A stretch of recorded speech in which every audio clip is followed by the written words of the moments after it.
I got to be a journalism major because I got a part-time job in the local newspaper in Fowler, sweeping floors and writing stories. So I said, I sort of like this and you can make a difference. So I switched from an English major to a journalism major at Fresno State.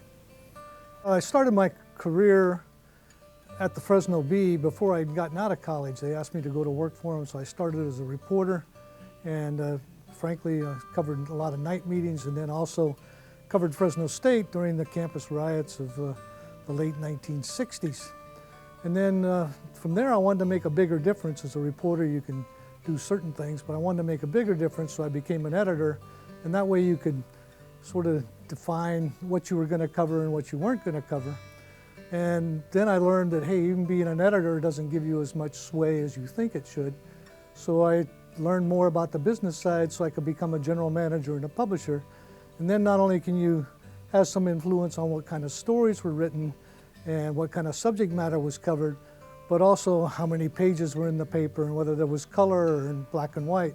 So along the way, I just said, I want more responsibility and to have more influence on what we were doing. Well, the Fresno Bee is one of the largest employers, and probably at least when I was there, was one of the great revenue generators. We had about 900 employees, something like 700 and some full-time equivalents when I was there. And our revenues were well over $100 million a year, and our profit margins were very good, 25 to 30 million or more a year. But we did very well, and it's a responsible business.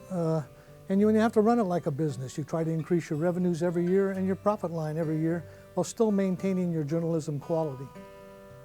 The ethics of a business and journalism, I think, should be the same. I mean, you should have basic values that say, this is how I run my business, and this is how we write stories. You always want to do what's right, what's fair, what's logical, but you want to make sure that you do things the right way as well as for the right reasons, and that you don't, particularly when you're running a newspaper, that you don't misuse your influence that you can have on a community. Well, some of the greatest challenges I think that we faced is when people prefer that you not write certain stories about them. I know we had some challenges with Fresno State over academic fraud and some other things that went on there. You're writing a story about one of your major advertisers, whether it's some car recall or there's in our case, we had some instances where some of our major advertisers were doing things against the law. And you have to live up to your principles and you write stories about it. And in the end, they pull their advertising because it's sort of punishment. You shouldn't write stories about things that we do wrong. But I think you have to live up to the principles of basic journalism and to the public that you serve and write about both the good and the bad. The primary challenge was the change in the market and how print media was seen and the use of print media. Print media has declined significantly over the last few years as more people use these types of electronic devices to get their information, and you have so many avenues for information anymore through your electronic devices, be they a smartphone or a Kindle or a laptop or whatever.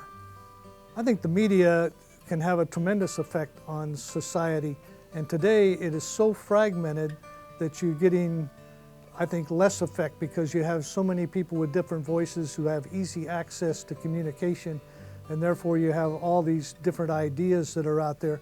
But those different ideas are good if you can get some leadership to bring those together and work with them. But when you've got multiple sources of people with blogs and the internet access and everything else that people can do today, and you can set up a website for very little money and get your own information out there.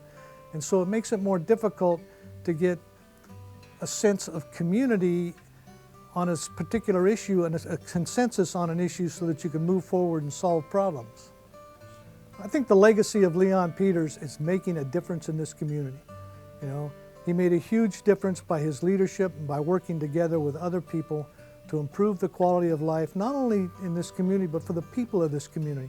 I mean, you look at Community Hospital and what it does. You look at the Peters Foundation and the money that it gives back to various causes, Fresno State, hospitals, a lot of different causes in this community that make this community a better place to live.